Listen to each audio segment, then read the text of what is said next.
उस हाईजैक विमान में थे। आपको क्या लगता है सरकार से कहां कहां गलती हुई और क्या होना चाहिए था? जो मुझे समझ में आ रहा है, पूरी गवर्नमेंट क्रिसमस मनाने में बिजी थी। जैसे होता ना क्रिसमस नाइट और क्रिसमस के पहले नाइट की पार्टी, क्योंकि जो अमृतसर का जो बाद में भी फीडबैक आया है कि जो हायर अथॉरिटी थे दे वर नॉट ट्रेसेबल, तो जो माहौल था वो पार्टी का माहौल चल रहा था, वीकेंड माहौल जो उस तरह का था। And I think nobody was ready to take any decision. आपको लगता है सरकार ने इतनी बड़ी घटना में क्रिसमस का जश्न मनाना छोड़कर इसकी चिंता नहीं की कि 250 लोग हमारे देश के हिंदुस्तानी एक जहाज में हाईजैक में? 30 तारीख की बात में तो बिल्कुल वो सही है, क्रिसमस पार्टी में ज्यादा बिजी थे सब लोग। नमस्कार, मैं डॉक्टर राकेश पाठक। IC-814 इंडियन एयरलाइंस के जहाज के हाईजैक का मामला इन दिनों देश में एक बार फिर सुर्खियों में है। OTT सीरीज IC-814 में जो कुछ दिखाया गया उसको लेकर कुछ सवाल भी खड़े हुए हैं। उस वक्त उस हाईजैक विमान में जो लोग थे उनमें एक दंपति हमारे साथ हैं, भोपाल के संजय दुबे जी और श्रीमती भावना दुबे जी। उनसे उनका तजुर्बा जानेंगे कि जिन 8 दिनों तक वे विमान के अंदर थे तब उन्होंने क्या महसूस किया, और इस वक्त जो सीरीज में दिखाया गया है उसे लेकर उनके कुछ सवाल हैं। क्या वे सहमत हैं जो सीरीज में दिखाया गया है वैसा ही सब कुछ हुआ था? तो बात शुरू करते हैं संजय दुबे जी से। संजय जी, आपको बहुत बहुत स्वागत है DV लाइव पर। हम लोगों ने सीरीज अभी तक देखी तो नहीं है, और जो हमने सुना है जो लोगों से, एक तो जो टेररिस्ट जो थे, जो 5 लोगों को है, काफी सॉफ्ट बताया गया है। वो वैसे नहीं थे, वो टोटली हार्डकोर टेररिस्ट थे और काफी ट्रेंड लोग थे। वो ट्रेंड लोग थे। दूसरा एक डिस्प्यूट और चल रहा है कि उनके नाम हिंदू नाम क्यों थे। नाम को लेकर ही ज्यादा नाम को लेकर ज्यादा चल रहा है, वो नाम तो उनके वही थे जो उसमें OTT में दिखाया गया है। आप लोगों को आखिर तक नहीं मालूम पड़े कि नहीं, हम लोगों को सबसे पहले जब नाम पता चला, जब CBI इंक्वायरी चल रही थी, जब CBI वाले हम लोगों के पास आए थे, उन्होंने फोटोग्राफ्स दिखाई थी, तब उनके असली नाम और मीडिया में जो नाम आए तब मालूम पड़ा। फ्लाइट में नहीं मालूम पड़ा था। अच्छा, क्योंकि उनका तो एक तो चेहरा पूरा कवर था, तो आइडेंटिटी तो उनके वही नाम से चल रही थी, वो थी। अच्छा, हम शुरू से अगर बात करें तो जिस वक्त आपको पहली बार फ्लाइट में मालूम पड़ा कि आपका जहाज हाईजैक हो गया है, एकदम पहली बार उस वक्त आपको कैसा लगा? देखिए, पहले तो समझ में नहीं आ रहा था, क्योंकि वो खाना उसी से सर्व हुआ था और लोग खाना खा रहे थे, वो 4-5 लड़के ऐसे दौड़ रहे थे इधर उधर। बड़े पैनिक थे उन लोग, उस समय बड़े पैनिक हो रहे थे। तो पहले हम लोगों को ऐसा लगा कि हो सकता है कोई शूटिंग चल रही होगी, ये कुछ और होगा, इस तरह का लगा नहीं। मॉक ड्रिल लगा था, इस तरह का लग रहा था। पर जब उन्होंने मारना स्टार्ट किया, स्पेशली जैसे मेरे को भी पीछे ले गए थे वो खींच कर, क्योंकि मैं थोड़ा सा रिएक्ट कर गया था स्टार्टिंग में, तब समझ में आया। फिर पायलट ने भी डिक्लेयर किया। आपके साथ कोई मारपीट की घटना नहीं हुई? स्टार्टिंग में थोड़ी हुई थी, स्टार्टिंग में थोड़ी हुई थी। अच्छा। और उसके बाद तो उन्हें सबके आंख में पट्टी बांध दी थी, और पट्टी के लिए भी सीट के पीछे जो कवर रहता था वो बांध दिया गया था, और कुछ लोगों के हाथ पीछे बांध दिए गए थे। और काफी पैनिक थे, तो उन लोग जैसे लेडीज और बच्चों को आगे एग्जीक्यूटिव क्लास में कर दिया था, हम लोगों को पीछे कर दिया था, थोड़ा सीटिंग अरेंजमेंट सबका चेंज कर दिया था। वो इस तरह से कुछ अरेंजमेंट किया था कि लोग ज्यादा रिएक्ट ना करें। जब पहली बार अमृतसर में जहाज आ गया उस वक्त आपको क्या लगा कि अब एक बार दुबई से यहाँ तक आ गए? आपको मालूम पड़ गया था? देखिए, कहाँ लैंड किया है तो हम लोगों को नहीं मालूम था, क्योंकि विंडो बंद थी, पूरी विंडो सीट बंद थी। आपको ये नहीं मालूम था कि अमृतसर हाँ, पर वो उस समय पैनिक बहुत थे, बहुत ज्यादा घबराए हुए थे, उनको समझ में नहीं आ रहा था। और जहां तक मुझे इतना आइडिया है कि 4-5 को मैं देखा हुआ था, अमृतसर तक उनके पास ज्यादा हथियार नहीं थे। तो आपको लग रहा है बीच में कहीं से हथियार आए? हाँ, हथियार बीच में उसके बाद आए। लैंड तो किया नहीं है? लैंड लाहौर में किया है, और नहीं, वो तो अमृतसर के बाद किया है। अमृतसर तक नहीं थे उनके, अमृतसर तक हथियार अमृतसर नहीं थे उनके पास। उसके बाद कौन से हथियार देखे आपने उनके पास? सभी के पास रिवॉल्वर थी, हैंड ग्रेनेड था। तो अमृतसर तक उन्होंने कोई हथियार यात्रियों को नहीं दिखाया था? एक है चीफ था, वो हैंड ग्रेनेड लेकर घूम रहे थे। एक के पास रिवॉल्वर थी, बाकी 1-2 के पास चाकू था, और एक रुमाल ऐसे पकड़े रहते थे जैसे कुछ है हाथ पे वो, पर 100% वहां तक हथियार नहीं थे उनके पास में। तो संजय दुबे जी, शुरुआती जो तजुर्बा है वो बता रहे हैं, लेकिन उससे भी महत्वपूर्ण तजुर्बा है उनकी धर्म पत्नी भावना जी का। भावना जी से सुनते हैं कि अपहरण के बाद यानी हाईजैक होने के बाद उन्हें दुबई में उतार दिया गया था। उसके बाद उनका क्या हाल हुआ, वे अपने पति की चिंता में क्या सोच रही थी, उस वक्त उनके दिलो दिमाग में क्या चल रहा था? क्योंकि संजय जी जहाज में रह गए थे और भावना जी को और उनके 2 छोटे बच्चे उनके साथ थे। एक 3 महीने का बेटा और एक 6 साल का बेटा था। वो और भावना दुबे जी को दुबई में अपहरणकर्ताओं ने बाकी महिला और बच्चों के साथ उतार दिया था। आपको उस वक्त कैसा लगा कि अब आपको आपके पति से अलग कर दिया गया? देखिए, इन्फॉर्मेशन तो हमारे पास कुछ भी नहीं थी और चूंकि जैसे बताया कि सीटिंग अरेंजमेंट चेंज कर दिया था तो हम लोग आगे की सीट्स पे थे, बच्चे और लेडीज। और कहाँ पे लैंड कर रहे हैं, क्या हो रहे हैं, ये हमें कुछ नहीं मालूम था कि वी डिडंट इवन नो कि हम दुबई आ गए हैं।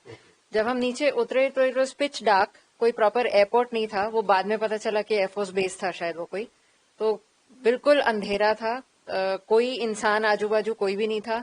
जब एक बार एयरक्राफ्ट का दरवाजा बंद हो गया तो हम लोग स्टैंडर्ड लोग 27 लोग नीचे खड़े थे। We didn't know what to do next. थोड़ी देर बाद फिर हमें कुछ जीप्स की लाइट वगैरह आती हुई दिखी और तब तक हमें कोई अनुमान नहीं था कि हम कहाँ उतारे गए हैं, कौन सी कंट्री में हैं, क्या देश है, आगे क्या होना है, प्लेन का क्या होना है, कुछ भी नहीं मालूम था। वो तो जब फिर वो फ्लाइट्स एक्सेस की तो वो लोग इशारा करते हुए बोलते हुए आए कि हम लोग दुबई आर्मी हैं, डोंट बी स्कैर्ड, हम लोग आपके प्रोटेक्शन के लिए आए हैं वगैरह। फिर हमें अंदर लेकर गए, जीप से ट्रांसफर किया उन्होंने एयरफोर्स बेस पे। वहां पे फिर इंटरोगेशंस और वो सब चली, डीब्रीफिंग वगैरह चले पैसेंजर्स वगैरह की और फिर मीनवाइल ये लोग तो ऊपर ही थे। हम लोगों ने ये मतलब हमें ये महसूस हो रहा था कि हम लोग उतर रहे हैं आगे, चूंकि हम आगे वाली सीट्स में और पीछे पीछे ये लोग भी उतरेंगे लाइन बना के। बट जैसे ही हम लोग डीप्लेन हुए तो उन्होंने दरवाजा बंद कर दिया।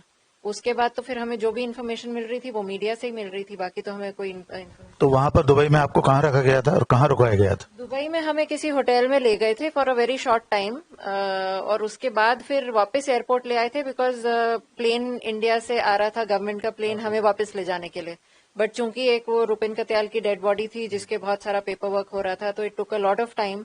फिर हम अल्टीमेटली जो फ्लाई अप कर पाए थे वो रात को ही जाकर कर पाए थे, तो सुबह से फिर हम एयरपोर्ट पे ही बैठे हुए थे। तो जो रुपेन कत्याल थे जिनको आतंकवादियों ने मार दिया था, आप जिस वक्त दुबई में उतरे तब आपको मालूम हो चुका था कि एक व्यक्ति को मार दिया इन लोगों ने? देखिए, रुपेन कत्याल को वही मैं कह रही हूँ, चूंकि मैं फर्स्ट रो में थी तो जब उसको आगे बिजनेस क्लास में ले जा रहे थे मारते हुए तो मुझे ये तो मालूम था कि इनके साथ कुछ हुआ है, बट ये नहीं मालूम था कि he will be killed. But जब दुबई पे उतरे हैं और हम लोगों को उतार दिया है तो they threw something on the ladder, sheet के ऊपर कुछ था। हाँ, शीट के उसके ऊपर कुछ था जो उन्होंने वहां डाला। वो फिर हमें बाद में पता चला कि वो बॉडी थी। तो क्या वजह रही? उन्होंने ज्यादा रिएक्ट किया था रुपेन कत्याल ने? कोई कारण नहीं मालूम आप लोगों को? और हम लोग आगे थे, उनको पीछे से उठा के लाए थे, तो क्यों लाए थे और क्या हुआ था ये तो हमें नहीं मालूम। बट आई थिंक रैंडमली वो कर रहे थे, टारगेट कर रहे थे। अच्छा संजय जी, जब आप लोग अमृतसर के बाद कराची, लाहौर और फिर कंधार पहुंच गए, कंधार पहुंचने के बाद आपको मालूम पड़ गया था कि आप कंधार में अंदर फ्लाइट में मालूम पड़ रहा था कि कहाँ है? करीबन 2-3 घंटे बाद जब वो विंडो शटर खोला गया तब वो कंधार एयरपोर्ट लिखा दिखा हमें, क्योंकि वहां तो लोग बिल्कुल फ्रीली हो गए थे, कोई दिक्कत नहीं थी। दरवाजा तक भी खोल दिया था उनने क्योंकि एयर कंडीशनिंग बंद हो चुकी थी। वो बाथरूम स्मेल मारने लगा, पानी खत्म हो चुका था, बाथरूम भी स्मेल मार रहे थे। और चारों तरफ प्लेन को कंधार जो तालिबानी लोग थे उन्हें घेरा हुआ था और गाड़ी से और अपना स्टैंड गन, मशीन गन ऐसे दिखाते रहते थे खिड़की से। तो अगर वहां कोई उतरना भी चाहे तो उतर नहीं सकता था और माहौल ही कुछ अलग था वहां, जैसे उनका होम ग्राउंड था वो, कि अब हम अपने घर आ गए, अब क्या होगा, कुछ नहीं होगा। अच्छा ये बताइए, इस पूरे दरमियान आप अपनी पत्नी और बच्चों से बिछड़ चुके थे, आपको नहीं मालूम था कि दुबई में इंडिया पहुंच गए, आपको कुछ नहीं मालूम था, लेकिन सरकार से उनकी कोई बातचीत चल रही है या नहीं? जैसे आतंकवादियों ने, टेररिस्ट ने कहा कि आपकी सरकार ने नेगोशिएशन से मना कर दिया, ऐसा उन्होंने प्लेन में एक बार बताया, ऐसा सीरीज में दिखाया, किताब में भी है। उस वक्त आपको क्या लगा कि सरकार हमारी कॉकपिट से नेगोशिएशन चल रहे थे और जब थोड़ा पॉजिटिव होता था तो बाहर आकर बताते थे कि चल रही है बात, हो क्या चल रही है नहीं बताते थे। पर 28-29 तारीख के आसपास उन्होंने बोल दिया था कि ये हमारे नेगोशिएशन फेल हो गए हैं और आपकी गवर्नमेंट कुछ नहीं कर रही है।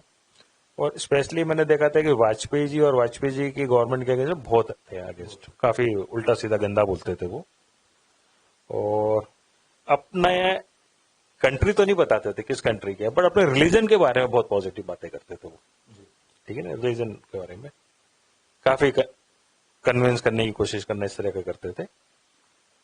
जब उनकी टॉक फेल हुई तो तब उनने बोला कि हम एक के बाद एक, फिर उन्हें थोड़ा आगे पीछे लोगों को किया, फिर पीछे हम लोग थे, तो हर 1 घंटे में एक आदमी को मारेंगे, ऐसा कहा उनने। तो उस समय सबसे ज्यादा फियर था, क्योंकि अब तो चीजें खत्म हो गई है, और वो उस तरह से उनके हथियार तो पूरे आ गए थे कंधार में। तो उस समय लग रहा था कि अब चांसेस खत्म है। उस वक्त आपको लगा अब जिंदगी खतरे में है? क्या है, बोले आप कुछ मैसेज देना चाहते हो तो आप लिख लो। तो जो भी पॉकेट में जो भी कागज मिलता, पेन मिलता, आपने जो एक सेंटी मैसेज जो होता है, जो कि जो भी आप लिख सकते हो अपने, जैसे होता है मरने के पहले का क्या आपका वो है, आपको याद है? आपको याद है आपने क्या लिखा था? वो नॉट टू बी डिस्क्लोज मैंने बताया भी नहीं, वो जो भी था इमोशनली जो भी लिखा होगा मैंने लिखा था, तो अपने वाइफ और बच्चों के नाम आपने लिखा? हाँ लिखा था। अब वो तो चलो अच्छा है, बाय गॉड ग्रेस वो नहीं हुआ, क्योंकि देखिए फैमिली बिल्कुल छोटी, बच्चे बहुत छोटे थे, तो जो भी आप लिखते उसमें लिखते जो भी बनता है आपको जो दिल से निकला था वो चीज होता है। अच्छा, जिस वक्त उन लोगों ने कहा कि आपकी सरकार ने नेगोशिएशन से मना कर दिया है, तब आप सारे लोग जितने यात्री थे, आपको क्या लग रहा था कि सरकार हमारी चिंता नहीं कर रही? बाहर दिल्ली में या देश में क्या हो रहा है? आप तो बिल्कुल ब्लाइंड थे, आपको कुछ पता नहीं था, पर उस वक्त क्या लगा? क्या आपको लगा कि सरकार हमें बचाने के लिए किसी सीमा तक जाए? कॉन्फिडेंस तो था कि सरकार करेगी, हो सकता है इन्हीं की कोई डिमांड जो होगी वो नहीं मान रहे होंगे, पर लग तो रहा था कि होगा कुछ ना कुछ। ये आप लोगों को कभी नहीं मालूम पड़ा कि ये आतंकवादियों को रिहा कराने की मांग कर रहे हैं, इतने बड़े बड़े जो मसूद अजहर और इन लोगों को? ये आपको अंदर नहीं मालूम पड़ा कभी किसी को? थोड़ा बहुत हिंट होती थी, क्योंकि रात को जनरली लोगों से बात भी हो जाती थी, कई बार जैसे पीछे खड़े हुए हैं जो स्पेशली जो डॉक्टर था, जिसका नाम डॉक्टर था, वहां पर खड़े तो कभी धीरे धीरे कभी बोल देता था। कभी ऐसा सुनने में आया कि 36 आतंकवादी को छुड़वाने के लिए कुछ वही थी, वो चीज बोली थी उनने कॉन्फिडेंशियली आपस में बात करते हुए, क्योंकि आपके एक फ्रेंडली टर्म्स हो जाते हैं जब, तो वो चीज तो बोला था उनने। अच्छा भावना जी, जब आप दिल्ली आ गए दुबई से, तब आपको इतना तो मालूम पड़ चुका होगा कि अमृतसर एक बार रुकी थी फ्लाइट, 30-35 मिनट 45 मिनट वहां रही और फिर चली गई। उस वक्त आपको क्या ऐसा लगा था कि यहाँ पर कोई एक्शन लेना चाहिए था सिक्योरिटी फोर्सेस को या गवर्नमेंट को? 45 मिनट्स अपने देश के भीतर मिले थे और आप दिल्ली में थे उस वक्त, तो उस वक्त आप या बाकी लोग जितने? हम लोग अमृतसर में। अच्छा अमृतसर, अच्छा जी। अमृतसर टू दुबई, दुबई से दुबई से डायरेक्ट कर दिया। हाँ, उसी की बात कर रहा हूं मैं। जब आप दिल्ली वापस आ गए, फ्री हो गए, तब तक आपको मालूम पड़ चुका था कि अमृतसर आई थी फ्लाइट, रुकी थी, देश के भीतर 45 मिनट रहा जहाज। तब आप लोग क्या सोच रहे थे? क्या यहाँ पर कोई एक्शन लेना चाहिए था? क्या वो रिस्क थी? अगर कमांडो ऑपरेशन होता तो क्या हो सकता था? आप लोग क्या चाहते थे कि सरकार क्या करती है? देखिए, जो अमृतसर भी जब रुके हैं तो उस टाइम तो हमें ये नहीं मालूम था कि अमृतसर है और कहाँ पर रुके हैं और विद इन कंट्री है, आउट ऑफ कंट्री है, कहाँ पे, वो बाद में पता चला। तो ऑन हाइंडसाइट जब आप एनालाइज करते हो तो लगता है कि 45 minutes is a big period जब कुछ सॉलिड एक्शन हो सकता था। अब वो क्यों नहीं हुआ, क्या कंफ्यूजन हुए, मिसमैनेजमेंट हुए, उस टाइम इतने सेंट्रलाइज फोर्सेज भी अपने नहीं थे, एनएसजी वगैरह नहीं थी, और ये जो क्या कहते हैं रैपिड एक्शन वाले जो हैं वो सब नहीं थे। तो एक उम्मीद तो थी उस टाइम पे, और पैनिक उनमें बहुत था उस टाइम पे, क्योंकि जितने वो कर रहे थे, भाग दौड़ रहे थे, शटर्स डाउन करवा रहे थे, टैंकर आते हुए भी हमें एक आध दिखा था, बट उसके बाद एवरीथिंग वो तो टेक ऑफ ही कर दिया उन्होंने पैनिक में। और उस टाइम जो पैनिक था उसमें तो फिर वो छुरे वुरे सब चलाने को तैयार थे। तो हो सकता था, मतलब, बट वी बीइंग सिविलियंस हम क्या कमेंट करें उसके ऊपर? नहीं, लेकिन कमांडो ऑपरेशन होता तो कुछ यात्री मारे भी जा सकते थे। हो सकता है, वेरी पॉसिबल, बट अब जो लिखा था वैसा ही हुआ जो डेस्टिन था, डेस्टिनी के अगेंस्ट तो कुछ नहीं। आतंकवादी अंताक्षरी भी खिलवा रहे थे, बाकी थोड़े दिनों बाद, 1-2 दिन बाद थोड़े फ्रेंडली हो गए थे, दोस्ताना बातचीत करने लगे थे। तो आप लोगों ने भी अंताक्षरी खेली थी? मैं तो उधर थी नहीं, बिकॉज मैं दुबई पे ड्रॉप होकर वापस आ गई थी। ये थे, इन्होंने बताया था कि ऐसा कुछ हुआ था, बट ये क्या होता है, मैं वही कह रही, जैसे 8 डेज का पीरियड था, तो नेचुरली 8 डेज एकदम सीरियस माहौल तो नहीं रहेगा। कभी ना कभी तो सब इंसान है, थोड़ा तो लाइटर नोट खुद को तसल्ली देने के लिए या खुद का डिप्रेशन कम करने के लिए कोई तो कुछ वो करेगा।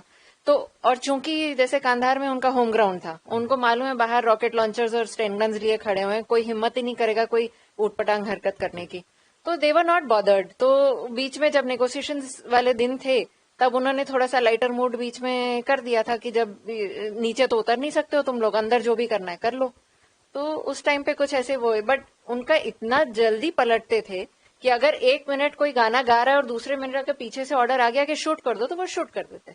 ऐसा नहीं है कि कोई दोस्ताना बन गया या कुछ कोई सिंपैथी हो गई किसी के लिए, कुछ नहीं। क्योंकि हम भी जब लेडीज और बच्चे आगे की सीट्स में बैठे थे तो छोटे छोटे बच्चे थे, उनके पास फीड नहीं थी, पानी नहीं था, डायपर्स नहीं थे, मेडिसिन नहीं थी, कुछ नहीं था। And all the mothers were requesting कि हमें सिर्फ बेबी बैग्स हमारे वहां से उठा लेने दो लगेज के बीच में से, सिर्फ बच्चों के लिए। तो दे डिडंट।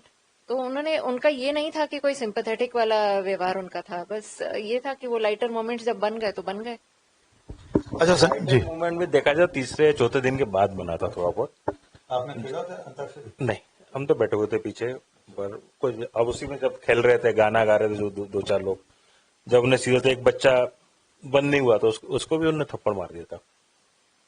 मैं ऐसा नहीं है कि उन लोगों ने, जो आपसे बहुत फ्रेंडली है तो फ्रेंडली रहे, उस समय भी लोगों की पिटाई लगी है। अच्छा संजय जी, आज तक इस बात पर काफी बहस होती है, सवाल पूछे जाते हैं कि उस समय की जो इंटेलिजेंस फेलियर थी या सरकार ने अमृतसर में कोई एक्शन नहीं लिया, बाद में आतंकवादियों को छोड़ दिया गया, इसको लेकर भी लोग सवाल उठाते हैं। यद्यपि हम सब लोगों ने वो दौर देखा है कि पूरा देश इस मांग पर अड़ा हुआ था कि चाहे कुछ भी हो लोगों को वापस लाना जरूरी है। आपको क्या लगता है सरकार की जो उस समय भूमिका थी, नॉन पॉलिटिकल क्वेश्चन है, लेकिन एक सिविलियन के नाते, और आप तो उसके पीड़ित पक्ष हैं, आप उस हाईजैक विमान में थे, आपको क्या लगता है सरकार से कहां कहां गलती हुई और क्या होना चाहिए? जो मुझे समझ में आ रहा है, पूरी गवर्नमेंट क्रिसमस मनाने में बिजी थी। जैसे होता ना क्रिसमस नाइट और क्रिसमस के पहले नाइट की पार्टी, क्योंकि जो अमृतसर का जो बाद में भी फीडबैक आया है कि जो हायर अथॉरिटी थे दे वर नॉट ट्रेसेबल। तो जो माहौल था वो पार्टी का माहौल चल रहा था, वीकेंड माहौल जो उस तरह का था, and I think nobody was ready to take any decision. आपको लगता है सरकार ने इतनी बड़ी घटना में क्रिसमस का जश्न मनाना छोड़कर इसकी चिंता नहीं की कि 250 लोग हमारे देश के हिंदुस्तानी एक जहाज में हाईजैक में? 25 तारीख की बात में तो बिल्कुल वो सही है, कोई गलत नहीं है उसमें। जो क्रिसमस पार्टी में ज्यादा बिजी थे उससे हम लोग। तो सरकार के स्तर पर प्रधानमंत्री अटल बिहारी वाजपेयी जी थे, विदेश मंत्री, ये सब लोग, इन्हें क्या इतने दिन नहीं लगाने चाहिए था, जल्दी नेगोशिएशन शुरू करना? देखिए, अफगानिस्तान जब ले गए तो अफगानिस्तान से तो वैसे भी किसी के डिप्लोमेट रिलेशन नहीं थे, उस समय तालिबान से कोई रिश्ता नहीं, रिलेशन नहीं थे। तो गवर्नमेंट को अगर 1 दिन 2 दिन लग गया तो वो लगना था। उसके बाद भी पहुंचे तो सही, नेगोशिएट किया, जो भी चैनल उन्होंने यूज की होगी। क्योंकि आज की डेट में भी तालिबान में अमृतसर अपना अफगानिस्तान में कुछ हो जाए तो इमीडिएट तो कोई गवर्नमेंट नहीं पहुंच पाएगी। तो वो कंट्री बिल्कुल अलग है। और जहां तक मैं गवर्नमेंट को ब्लेम नहीं करूंगा उस चीज को, इमीडिएट जैसा नहीं होगा, पर ठीक है, 1 दिन 2 दिन बाद जो भी उन्होंने चालू किया, पूरी टीम पहुंची, वो टीम नेगोशिएट किया। टीम ने, जहां तक मुझे मालूम, पूरा खाने पीने का जो भी एक टाइम जो भी खाना मिलता था, ऑल्दो नॉनवेज फूड ज्यादा मिलता था, लोग नहीं खाते थे, या एक फ्रूट मिल जाता था खाने को। क्योंकि सबसे बड़ी प्रॉब्लम थी कि खाना आप खा भी लोगे तो टॉयलेट तो टोटली गॉन केस हो गए थे। वो सीरीज में दिखाया है पूरा, वो कैप्टन ने अपने हाथ से टॉयलेट साफ किया, और ठीक है फिल्मीकरण है, कुछ भी नहीं किया, कुछ भी नहीं। एक बार रिक्वेस्ट कर रहा था साफ करने के लिए, बुलाया गया था, नीचे से आए थे 1-2 लोग, पता नहीं क्या हुआ उनको, क्या कुछ लगा कि कोई कमांडो एक्शन है, उनको भगा दिया फिर उन्होंने। हाईजैक प्लेन के अंदर आए तो 2 लोग चला कंधार में। तो हाईजैकर्स जो थे तो वो, और जो पानी भी हम लोगों को जो नीचे बोतल पड़ी रहती थी, उसमें नीचे एक नल लगा हुआ था, उससे पानी भर कर देते थे। ऐसा भी नहीं कोई पानी कुछ आ रहा है। मैंने यहाँ तक कि जो नेक्स्ट डे खाना खाया, जो अपन छोड़ देते नीचे, वो उठा कर खाया लोगों ने। जैसे चावल छोड़ दिया, कुछ छोड़ दिया, कुछ चीज को खाया लोगों ने। तो खाना तो 2 दिन बाद सर्व होना स्टार्ट हुआ था।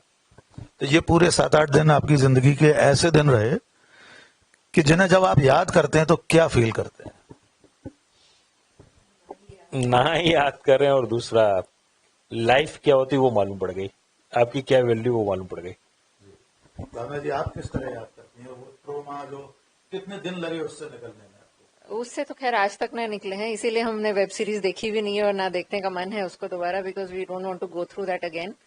But it was very traumatic, more so because ये वहां थे जहाज पे और हम लोग नीचे थे और बच्चे दोनों छोटे, तो आगे जिंदगी बिल्कुल ऐसा लग रहा था कि ब्लैंक हो गई। मतलब आगे कैसे चलेगा, क्या होगा क्या नहीं होगा। और आजकल सब न्यूक्लियर फैमिलीज होती हैं, कोई ऐसा तो है नहीं कि सपोर्ट सिस्टम बहुत बड़ा होता है वगैरह। तो वो ट्रॉमा तो खैर अनफॉरगेटेबल है और वो रहेगा हमेशा। आप लोग सीरीज देखेंगे कि नहीं देखें? अभी तक तो कोई विचार नहीं है, अब आगे जाकर थोड़ा सा माइंडसेट कभी बना तो तोड़ तोड़ के देख लेंगे धीरे धीरे। एक बार फिर पूछ रहा हूँ, इस वक्त दो ही सवाल ज्यादा चल रहे हैं कि जो भोला और शंकर के नाम लिए गए, आप लोगों ने जितने दिन, आप तो कम समय थे, संजय जी ज्यादा रहे, वो नाम उन्हीं नामों से बुलाते थे। वही उनके अंततः आपको उनके असली नाम उनके नहीं मालूम थे? असली नाम ऑन फ्लाइट तो नहीं पता चला था। जैसे कोई भी किसी ऑपरेशन के लिए जाएगा, वो तो ऑपरेशन के लिए आए हुए थे, तो उनके कोड नेम्स और अलियासेस थे, तो वो उसी से बुलाते थे। भोला, शंकर, डॉक्टर, बर्गर और चीफ, ये पांचों थे, और वो उन्होंने कोड नेम्स रखे हुए थे और उसी से एड्रेस करते थे एक दूसरे को। बाकी असली नाम हमें ऑन फ्लाइट नहीं पता चले थे। एक आखिरी सवाल, सरकार ने बहुत बड़े बड़े आतंकवादी छोड़ दिए, बाद में उन्होंने बहुत वारदातें की, आज तक कर रहे हैं।